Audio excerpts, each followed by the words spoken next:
16 февраля 2024 года в районе 8 часов к нам в Гагарскую ЦРБ были доставлены 3 трупа и 4 тяжелых пациентов. Предположительно, отравление неизвестным газом.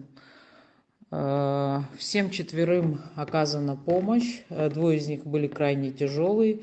Одного пациента на момент поступления сразу пришлось подключить к аппарату искусственной вентиляции легких.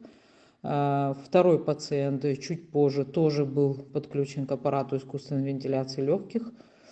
Но на сегодняшний день, на 14:00, состояние пациентов стабильное. 2 пациента переведены в отделение терапии. 2 остаются в реанимационном отделении.